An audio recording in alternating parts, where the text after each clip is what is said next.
I am Mama Duck's baby duck, Mr. No Ducks himself, quack, quack. But watch this though. Let's talk about what went down from Monday Night Raw Go Home show in Sacramento, California tonight. Well, the show kicked off with a Roman Reigns promo.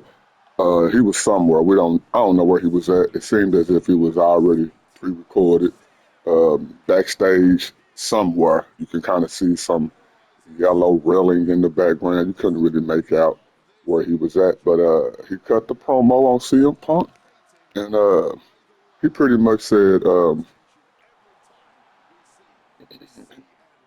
he pretty much was telling CM Punk that he told him to take advantage of the time that he had as champion. You know, he told him to enjoy the relevancy that he had left, and he said, "But what did you do, CM Punk?" He said, "You did exactly what he thought he would do."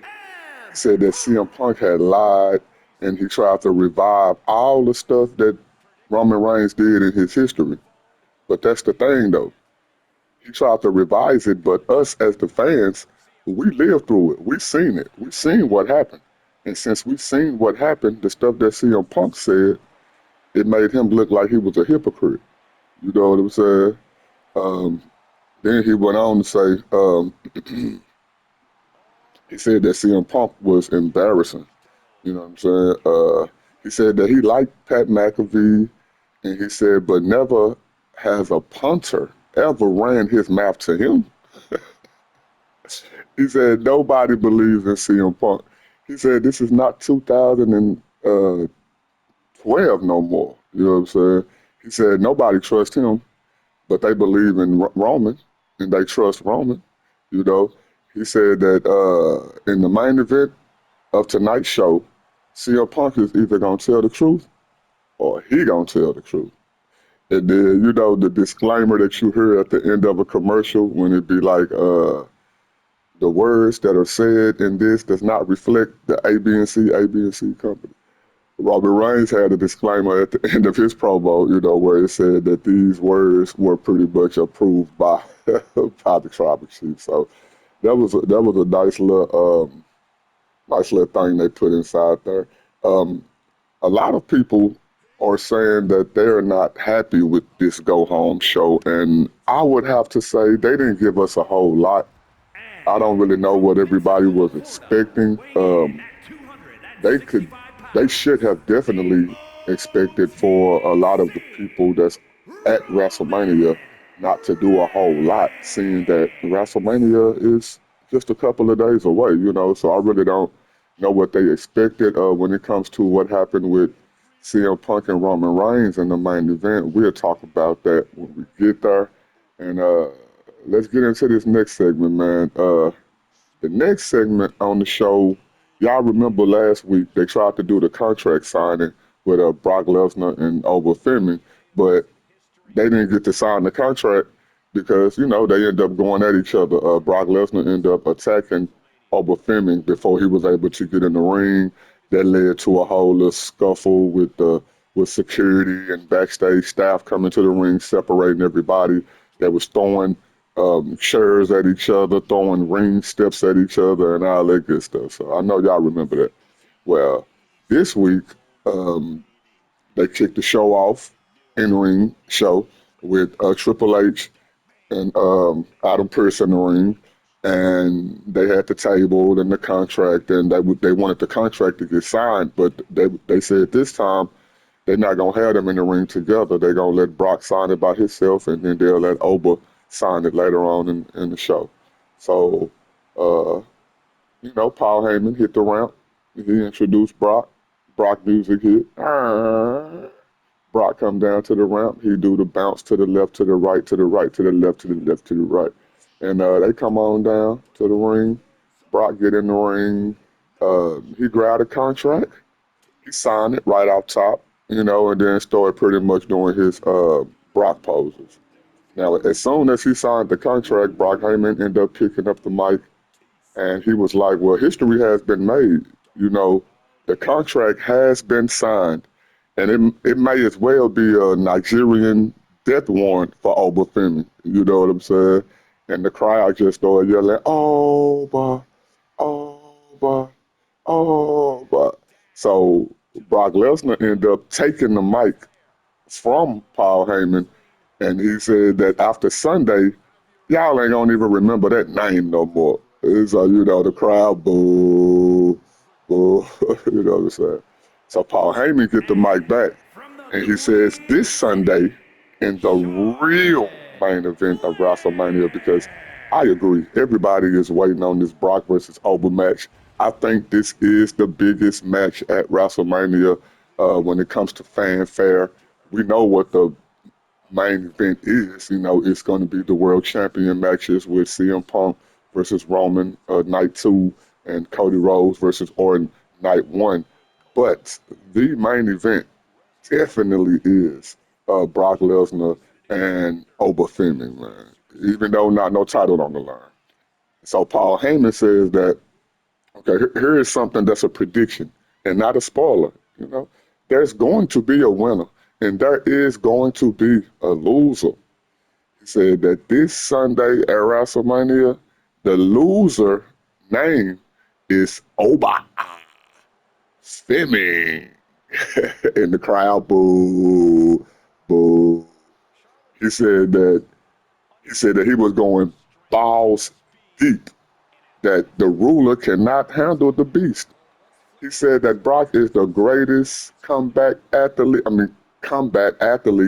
in history, and that the announcer at the end of the match is going to say the winner, Brock Lesnar, and Brock jump out the ring. Paul Heyman get out the ring behind him, and they walk up the ramp as Brock Lesnar music is playing. You know what I'm saying? As I said previously, man, this is the must-see match for WrestleMania. I don't know what they got planned, of course. None of y'all know what they got planned, but whatever it is they have planned, I really do hope that it's something. Let me say it that way. I'm not gonna even go into it with expectations. Uh, I don't know if it's gonna be a quick match. I don't expect for it to be a long match.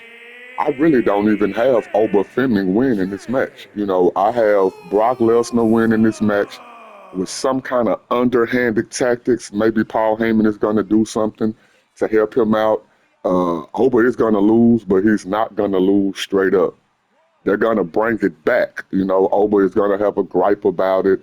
He lost unfairly, etc., etc. And when they bring it back, Brock is going to put over Oba, and Oba is going to win straight up, just straight up. No interference, no none of that. So that's my prediction. Oba is the next big thing, but why not get two matches out of it? Why let Oba beat Brock right now, and then that's just it. That they should at least try to get at least two matches out of it, if not three. And no matter how they decide to do it, Oba should, he has to be the one to go over. So y'all remember, well y'all know they got the ladder match for the women's tag team championship. And last week they had Alexa Bliss go up against Bayley, in which Alexa Bliss ended up winning. Well, this week for the same teams, they had Charlotte Flair going up against Lyra Valkyria, you know.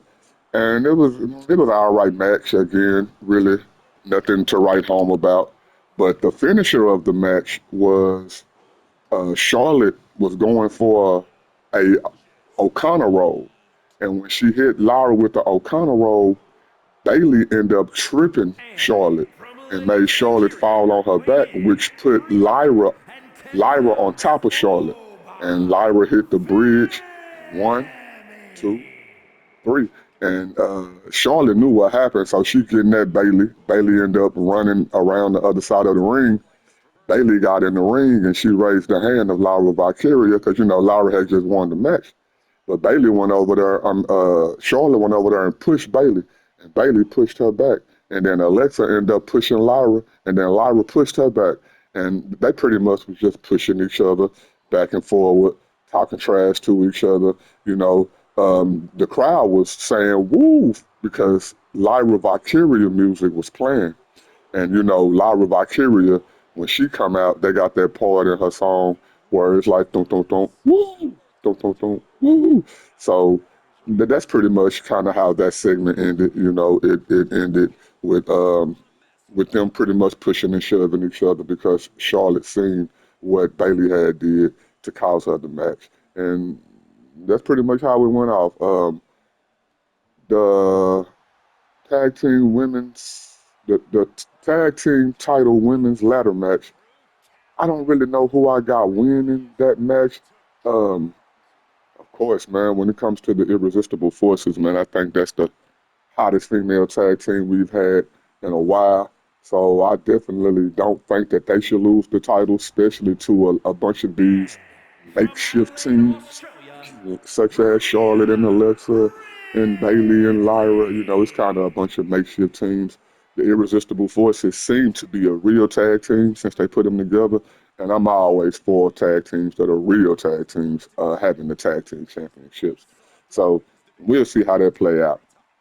Uh, the next segment, excuse me, the next segment, um, um, Stephanie Valkyrie came out to the ring. excuse me,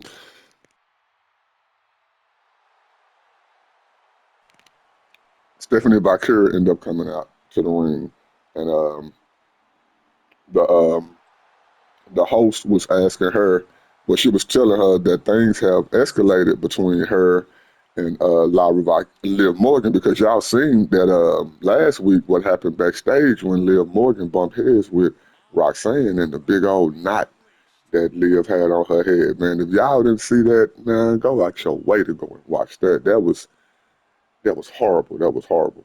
So while she getting asked the question, Liv Morgan ended up jumping in the ring from behind, and she just started attacking Stephanie. You know, she knocked her to the ground. She hitting her with punch after punch and fist after fist. The security guards and the staff they end up coming out to the ring, separating both of them. Like I said last week, man, we done had a lot of pull aparts within these last few weeks. Like it's like every single person is having a pull apart with somebody because everything is so personal. Oh man, oh OMG. But but anyway, the staff starts separating them. They get Stephanie out the ring. Liv is still in the ring. Liv end up picking up the mic, and she was like, "Hey, you know, she right here. You know, let's go. Let's fight. Let's do this right now." And then Liv said that she knew that Stephanie's mother was trash. Stephanie's mother is trash, but she didn't know that her mother raised a little beep. You know what I'm saying? So Stephanie, while she on the ramp, she ended up grabbing the mic and she was like, "Oh yeah, she finna beat her behind before WrestleMania." She run back down the ramp, she slide in the ring, she ended up grabbing Liv Morgan. She taking her head, just pounding it against the mat, pounding it against the mat. The staff is trying to separate them. Liv Morgan is punching, she kicking while they trying to hold her back. Stephanie Valkyrie ended up breaking free again, and she ended up launching at Liv, and she knocked Liv to the ground. And then Liv ended up rolling out the ring, but she was trying to get back in the ring, but she couldn't get back in the ring because security and stuff was holding her. Man, if you looked at the eyes just look at the eyes of Liv Morgan in that segment. She looked at demonic, man. And she was just yelling, "You're mine! You're mine! I'm gonna get you, and I hate you," and all this other stuff, man. And yeah, it was actually something coming from Liv. Y'all also know that Liv dropped a new song. Um, it's the same beat that she already have, but she actually put lyrics to it, and they ended up playing the video. They ended up playing the whole video. Some people like it, some people don't. Me, I don't really care for it. That's not my style of music. But for the people whose style of music that is, they say it's a good song. When it comes to the video, it looked like all the other videos I've ever seen. The production is good. It's crispy. It's smooth. It definitely sounds professional. The video, all that stuff, it definitely looked professionally made. You know what I'm saying? But it really don't do anything for me. Some people are saying that this is the song that she's about to start using as her theme song and coming out to the ring with it.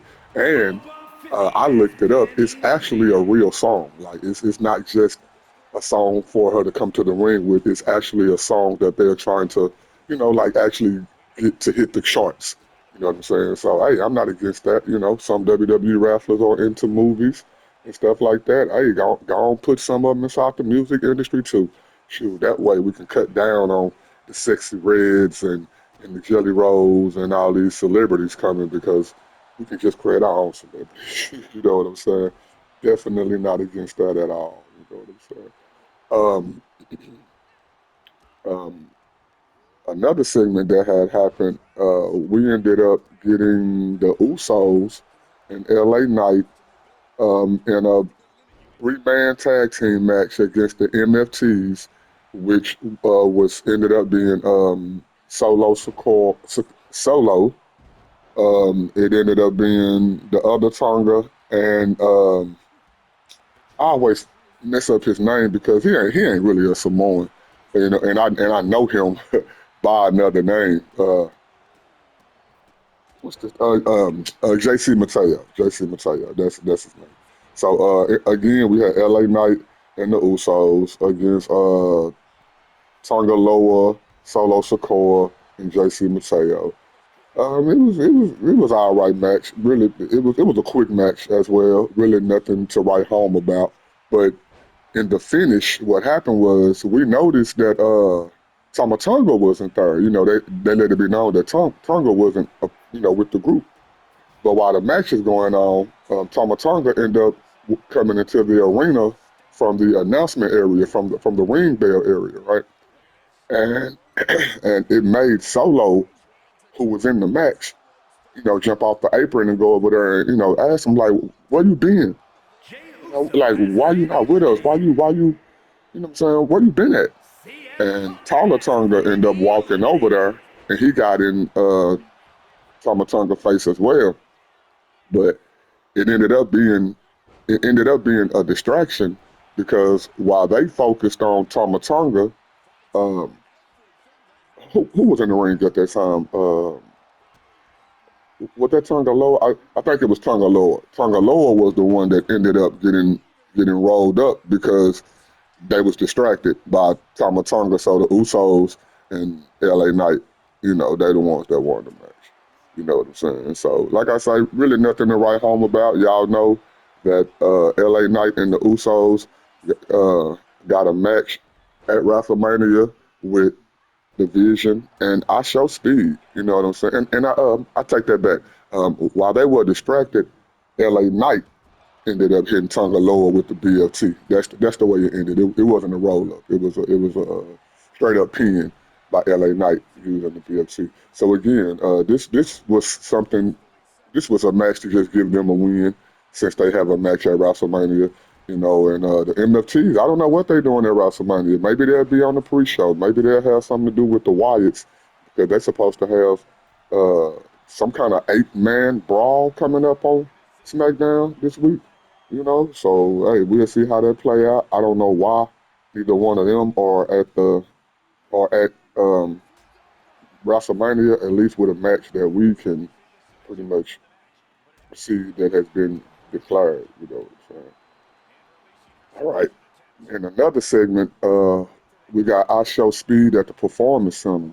It looked like, and Austin Theory and Logan Paul ended up showing up, and they was trying to get him hyped up for the match, but I Show Speed was like, man, I'm not a wrestler, man. This is my first match, and my first match is at WrestleMania. And Logan Paul was like, it don't matter if you're not a wrestler. You know what I'm saying? He was like, doubt look disgusting on you. He said, you a phenom. You in this thing whether you like it or not, man. You are I Show Speed. And then Austin Theory told him, it's time to lock in, man. This is the grandest stage of them all. It's time to lock in. He said, the Usos are not the tag team champions no more because of you. He said, LA Knight mad at you because you hit him with some brass knuckles. He said, if you think that what LA Knight did to you at your house, throwing you through the computer, you think that's bad? He say, man, nah. He say, they hate you. You know what I'm saying? He said, we got your back and you need to have our back. So I show Speed started getting hyped up. He got lit. He was like, yeah, I see what y'all saying. You know what I'm saying? So they end up showing them in the ring pretty much going over, over moves. I show Speed hitting the drop down, jump over. He's hitting cross bodies off the top rope. He's doing the lockup. Logan Paul trying to teach him how to be a little bit more aggressive while they doing the lockup. It was pretty much just a training video. So it seems as if now I show Speed is not tripping on being in the match no more. He understands that, man, I just got to go on and face these dudes, man. So at WrestleMania, we will see the Vision with I Show Speed inside a three-man tag team match with the Usos and LA Knight. I don't know if the title is on the line. I'm not for sure. I don't think it is. And, I mean, it is a three-way match, but they still can find some way to, I'm saying, put the title on the line some kind of way. So, but I'm not for sure if it is. So I guess we'll find that out as WrestleMania approaches, man. All right. In another segment, Gunther music hit. Gunther comes out to the ring. He picks up the mic. The crowd is booing him. All of a sudden, Seth Rollins come from behind, and he ended up double legging Gunther, knocking him to the ground. He got on top of him, started punching him, He punched him, he punching him. Gunther ended up rolling out the ring. Like what the heck, like going on? So Seth Rollins ended up picking up the mic, and he was like, "Man, you ain't going nowhere." He was like, "2 weeks in a row, you jumped me, but what I just did to you, that's a receipt." He said, in 6 nights at WrestleMania, I finished the job. He was like, you ain't finna go nowhere. You need to get your butt in this ring and tell me why you came after me. You know what I'm saying? He said, you said it's personal, but how can you say it's personal and you ain't even told me why? He said, you making it like this ain't got nothing to do with you kissing Paul Heyman behind so that you can get some kind of favor. He said, well, be a man. Get your butt back in this ring, look me in the eyes, and tell me why you want to fight him at WrestleMania. So, going to walk around the ring for a little bit, he pick up the microphone, you know what I'm saying? He tells Seth that he is solving Paul Heyman's problem, but he doing it with a smile on his face because Seth Rollins is pissing him off, man. He say for years, Seth Rollins been strutting around. He all backstage strutting around, acting like he the best in the ring when he ain't the best in the ring. He is. Gunther is the best in the ring. And he said that when he was world heavyweight champion, Seth didn't never come seek him out. You know what I'm saying? That's how he know he's scared. He said that when he was world champion, Seth Rollins ended up becoming a useful idiot for Paul Heyman rather than coming for him. And he said that WrestleMania is personal for him because it's personal for him to expose that Seth Rollins can't even lace his boots. Now they face to face. And like they pushing each other head with their heads. You know what I'm saying? They bumping each other in the head, pretty much giving not necessarily a headbutt, but bumping each other. You know what I'm saying with the head. So when he told Seth Rollins that Seth Rollins can't even lace his boots, they just started throwing punches at each other. They going punch out the punch out the punch out the punch out the punch out the punch. So Seth ended up backing up Gunther onto the ropes, and then Gunther ended up kicking Seth in the stomach, and he put him in a power bomb position. But when he picked him up for the power bomb position, Seth ended up reversing it, hitting him with a big boot. And then Gunther ended up rolling out the ring, and it looked like Gunther was trying to catch his breath, so he leaning on the stairs. And while he leaning on the stairs, Seth Rollins get out the ring, run towards the stairs, and try to give a curve stomp to Gunther on the stairs, but Gunther ended up moving out the way. He jumped over the barricade and ended up going out through the crowd. You know what I'm saying, or whatever. So they was trying to build some hype for the match.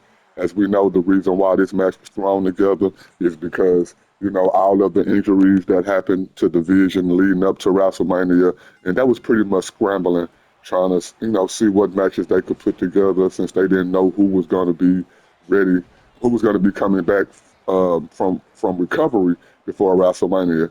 So this is how we ended up getting this match. So they are in this segment. It looked like they're just trying to give us some kind of heat on the match. I mean, I want to see the match anyway. I mean, it's Seth Rollins versus Gunther, and me being a smart fan and a super fan, understanding that it had to be a makeshift match based off of what happened. Yeah, I think it's still going to be a good match. Definitely, Gunther is a good wrestler. Seth is a good wrestler. I think they're gonna do good at WrestleMania playing off each other. You know, I don't really have no gripes about that per se. You know what I'm saying? So storyline or not, even though they're trying to give it one, yeah, I think it's still gonna be a good match. Man. You know what I'm saying? For another segment that had happened, let me see. Let me go over my notes. Um, Danhausen was backstage with Adam Pearce, and he was pretty much trying to find out what John Cena was going to be doing at WrestleMania because he really wanted to get some kind of beef going on with John Cena. You know what I'm saying? And Adam Pearce pretty much Adam Pearce was on the phone. So Danhausen was like, man, are you talking to John Cena? You know, I want to talk to John Cena. You know what I'm saying? I want to let him know that I'm gonna find him at WrestleMania since I know he at WrestleMania. You know what I'm saying? And another segment with Danhausen, Danhausen ended up coming to the ring, and he said that he Danhausen, and he very nice, and he very evil, and he said that this week was monumental for him because this was going to be his first ever WrestleMania. You know what I'm saying? He said he said that Danhausen is undefeated because that's what's special about this WrestleMania.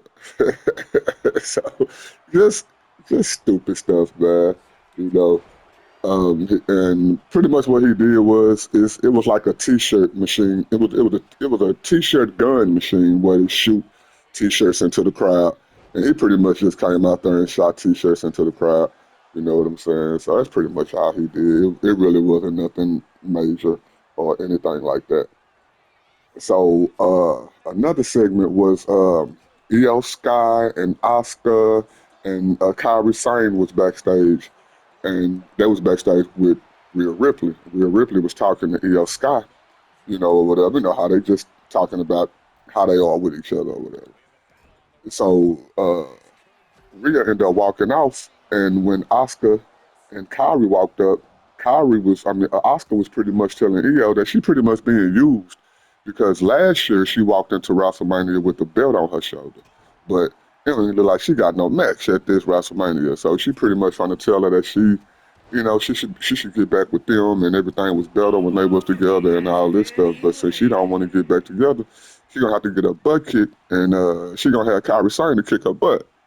At first, Kyrie Sane was looking like, I ain't want to do this, you know what I'm saying? But then when Oscar said, hey, Kyrie ended up getting in EO face and was like, yeah, you know, meet her out there in the ring.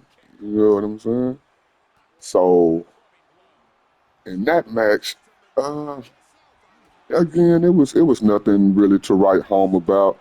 Um, EO Sky was pretty much shining more than Kyrie Sane was in that match. Kyrie Sane, she got some offense in, you know, but it was really mostly about Sky, you know. And in the closing of the match, what happened was Io and Kyrie was on the third rope, and Kyrie had ended up knocking Io backwards, where her legs are still stuck in the ropes, but, but she hanging on with her arms. So Io ended up knocking Kyrie off the top rope, and Kyrie was, you know, acting like it was something wrong with her. So while the referee was checking on Kyrie, Oscar ended up jumping up on the apron, and she grabbed Io by the head and just shoved her head into the ring post, man, like just threw her head into the ring post. You know what I'm saying? And after she threw her head into the ring post, uh, Kyrie. Kyrie ended up rolling over because she finna take the advantage. But before she can get the advantage, Rhea Ripley ended up coming down to the ring, and she ended up getting Oscar. She ended up hitting her with the Glasgow kiss, knocking her to the ground, and she went to put Oscar in inside the riptide. When she put it inside the riptide, all of a sudden Jade Cargill in all white boots, white shorts, white, if you want to call it a coat, the silver hair. Man, she came and hit Oscar from the back, knocked her to the ground. Her and Oscar just started jumping Rhea. But then EO Sky ended up doing a suicide dive out of the ring onto Jade Cargill and knocked Jade Cargill to the ground. So then she started arguing with Oscar. While she arguing with Oscar, Kyrie Sane ended up grabbing her by the hair and pulling her up to the apron.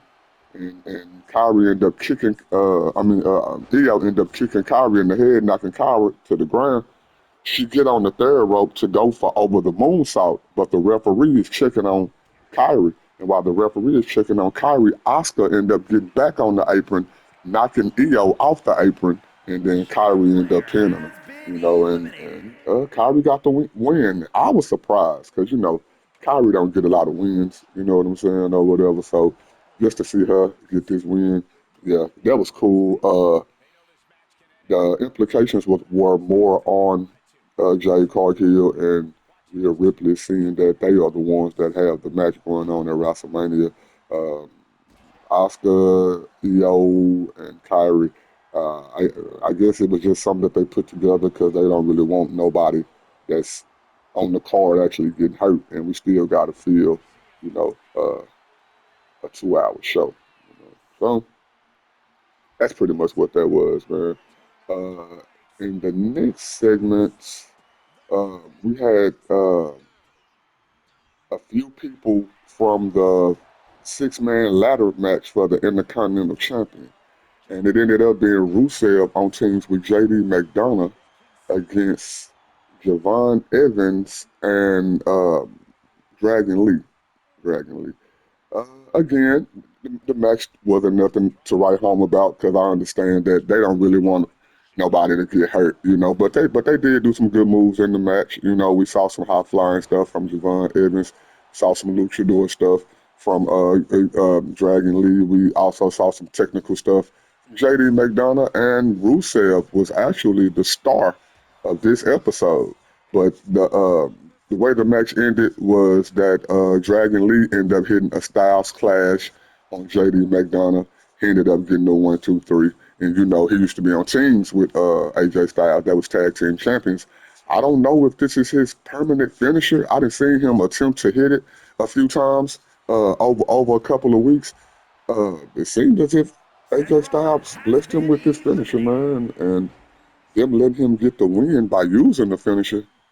I think that kind of say a lot. So after the match was over, him and Javon Evans was trying to celebrate. Uh, Rusev ended up jumping in the ring and he pushed Javon Evans into Dragon Lee. He picked up Javon Evans and hit him with a fall away slam. He picked up Dragon Lee, ended up hitting him with a front face slam, and then he go to put Dragon Lee in the accolade. But while he putting Dragon Lee in the accolade, Rey Mysterio music hit. Booyaka, booyaka, 619. Rey Mysterio ended up hitting the ring. He ended up getting the best of Rusev. He tripped him, laid him down for the 619. And while Rusev is laying against the ropes, Rey Mysterio, he throw up his hands. He signaled the 619. He bounced off the rope. He come back to the other rope. Rusev just clotheslined him, knocked his block off. You know what I'm saying? And he getting ready to go do the accolade again. But while he getting ready to do it again, Penta music hit. And then Penta ended up coming down to the ring. Rusev cut him off on the apron, but Penta ended up hitting him with a kick. He got in the ring. Penta started getting his offense. Penta go to do a springboard off the rope, and while he springboard, Rusev just hit him with a monster kick, knock him right to the ground. So Javon Evans ended up getting up, and he started getting a little offense on Rusev. While Rusev dazed, Javon Evans go to hit the OG cutter, and when he go to hit the OG cutter, Rusev catches him right out the air, hit him with a Moscow kick. So now his tag team partner JD McDonough gets up and he runs up to Rusev, kind of like, yeah, man, good job, good job. You know what I'm saying? Rusev hit him with a Moscow kick. You know what I'm saying? Knocked him to the ground. Then he hit Penta with another Moscow kick. Then he hit Ray with a Moscow kick. Then he hit Dragon Lee with a Moscow kick. Then he put Dragon Lee in the accolade that he was trying to put him in at first. And and y'all know what the accolade looked like. You know, he get on his back, he pulled his neck up. Well, this was the accolade to where while he put him so hard, he ended up falling on his back. And Dragon Lee end up tapping out. Rusev get up and hit out his little screams, his little yells, and yeah, man, I don't think Rusev is going to win. I want Javon Evans to actually win the match, but I think that they are probably going to keep the belt on Penta. They probably going to keep the belt on Penta is what I'm assuming. You know, and I don't really see nothing wrong with that to a certain extent. Uh, I know they're trying to continue to keep this Latino crowd going. That's the reason why Stephanie got the belt as well, and the whole reason why they got the AAA thing going on and all that stuff. So I'm not against it, man. I do see Javon Evans as a future champion, but he don't have to get it right now. You know what I'm saying? And uh, Penta does kind of deserve a longer run with the belt than what he has already had. So either way you go, I think it's gonna come out looking like Rey Mysterio is gonna win the belt. But then even though Dominic have a match at WrestleMania, Dominic probably come out and do something to Ray and make Ray not win. And then maybe somebody like Javon Evans or something would try to get uh, Dominic back for Ray, and then that's how they get distracted enough for Penta to kind of retain the championship. But it's definitely going to be some crashes. If y'all know Penta, how I know Penta, if y'all know JD McDonough, how I know JD McDonough, I don't think Javon is going to take a lot of big bumps. I think he's going to get in a lot of big offense. But Dragon Lee and JD McDonough and Penta, they're definitely going to take some big bumps in this ladder match. And I don't see the need for Ray taking too many big bumps. He's already banged up enough.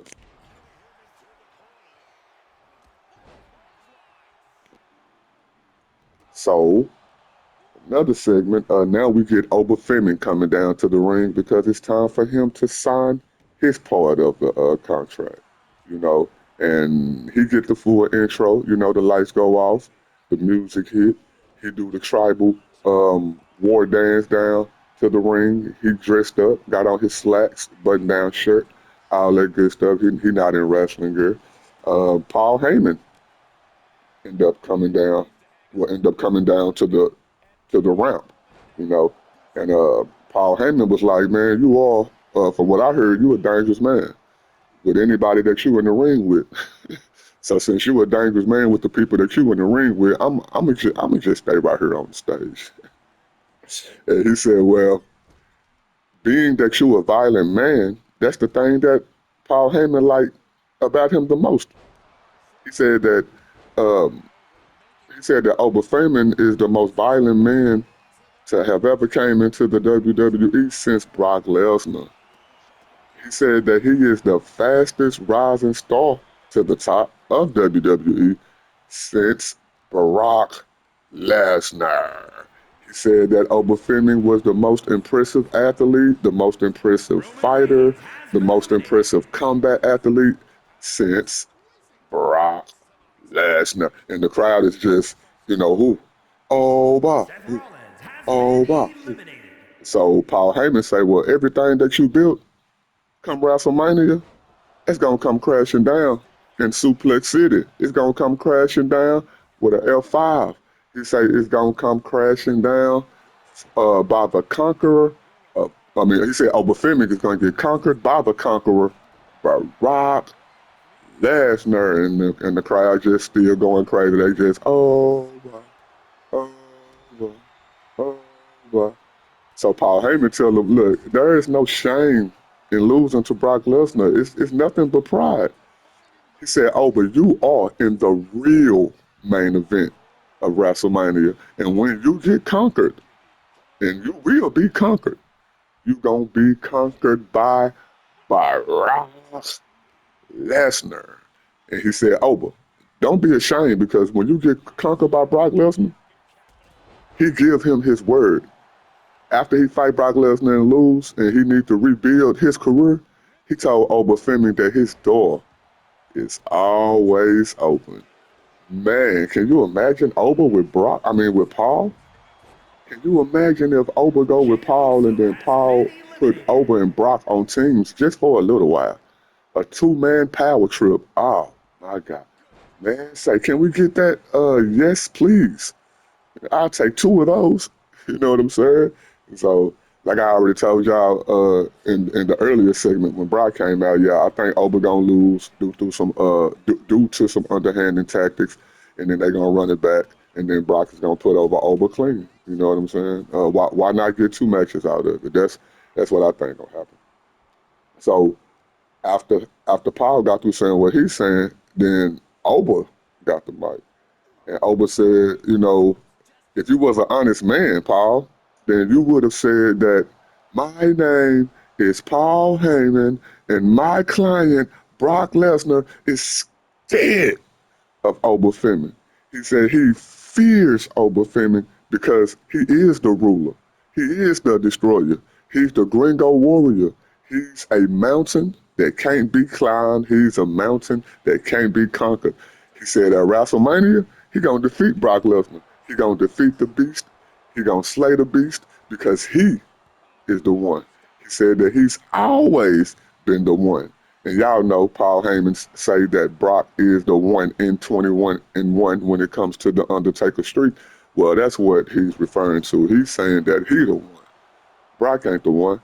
He the one. You know what I'm saying? And the crowd go crazy, of course. You get the over chants and stuff like that.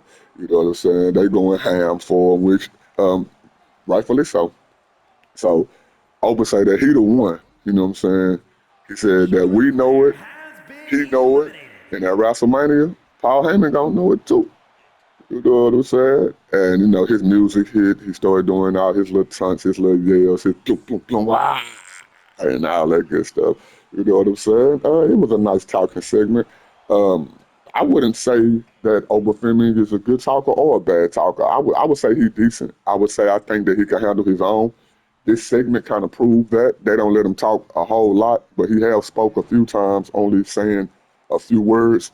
He said more than a few words tonight. He didn't stutter. He didn't get, tongue tied or twisted up. Just the crowd, man. Like I love y'all. I love the WWE universe, but bro, that what stuff is old. That what stuff is played out. And we know that a lot of the stuff that they saying is written. It takes away from the promos when y'all are consistently out there just saying what after everything or just going ham after everything. And I love the audience. I love the reactions. I love the interaction. But sometimes y'all interactions can take away from the storyline or the seriousness of a segment. Like y'all need to work on that, man. Okay, yeah, what? Well, okay, man, nigga, we get it, bro. We get it, man. Like, man, you know what I'm saying? So going into the final segment, I had already told y'all what happened, how Raw came on, with Roman Reigns backstage cutting his promo, and he said that he was going to come out later on in the night, and he did, and Roman Reigns music hit. He takes forever and a day to come down to the ring. He get on the apron, he throw up the one. You know what I'm saying? Everybody throw up the one. He get them to acknowledge him. He gets in the ring. He grab the mic. He tells Sacramento to acknowledge him. They acknowledge him, and then CM Punk music. Look in my eyes. What do you see?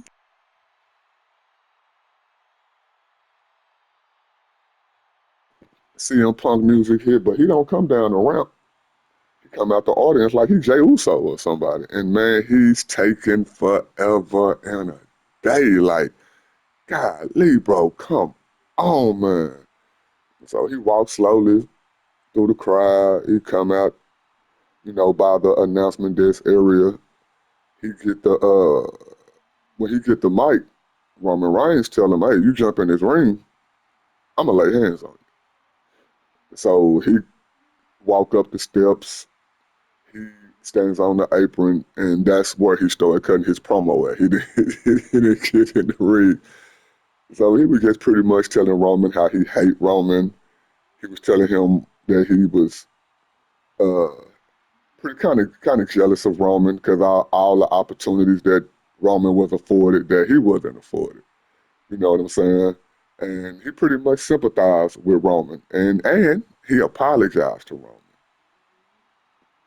And when he apologized to Roman, you can see Roman shaking his head like, okay, okay, you know what I'm saying? Kind of like a acceptance of the apology. So once CM Punk kind of saw that he got Roman Reigns' guards down, even though Roman told him, "Don't step in the ring or we finna throw hands." After he apologized to him for what he said about his father, then CM Punk ended up getting in the ring. You know what I'm saying? And CM Punk pretty much said at WrestleMania, April 19th, he got gold on his shoes, he got gold around his waist, and with a with a beat up face after the match, he gonna have gold above his head after after all the steam from the match that he had with Roman being out there in Las Vegas and the type of atmosphere that it have. The ring announcers are gonna say, and still the world heavyweight champion of the world with Las Vegas chanting CM Punk. And the crowd started chanting CM Punk, CM Punk, CM Punk. And CM Punk's whole promo was about tell me when I'm telling lies, you know? And so Roman ended up picking up his microphone and he said, what did he say? He said up until the end of everything that you said, you wasn't lying. He said because what's truth is that he hate him too. Yeah. He said he been hating CM Punk for a long, long time. He said he said the main reason that he hates CM Punk is because of his relationship that he have with us. The relationship he got with the fans. He said that he hoped that when he leave, that the fans misses him as much as we miss CM Punk.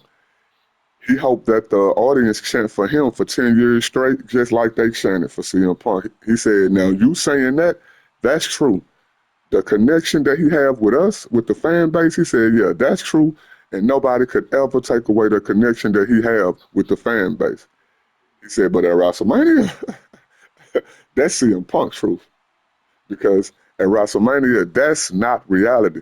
He said that he gave CM Punk 2 months to hold that championship, and he ain't do nothing with it. He didn't make the championship relevant. He said this Sunday, it ain't gonna be no and still. It's gonna be and the new World Heavyweight Champion. You know what I'm saying? He said that CM Punk nostalgia is up. All this mess that he started on Sunday, it's time to fix it. He said on Sunday, we're going to take this place back to the top where it used to be at. You know what I'm saying? When that was making top dollar because the tribal chief is taking over and CM Punk with the whole world is going to acknowledge him. We finna put the king back on the throne. Man. And that's pretty much the way it went off, man. A lot of people said it was lackluster. They've been fighting almost every week leading up until this final Raw. So, what do you expect? I don't think it was necessary for them to have to fight again.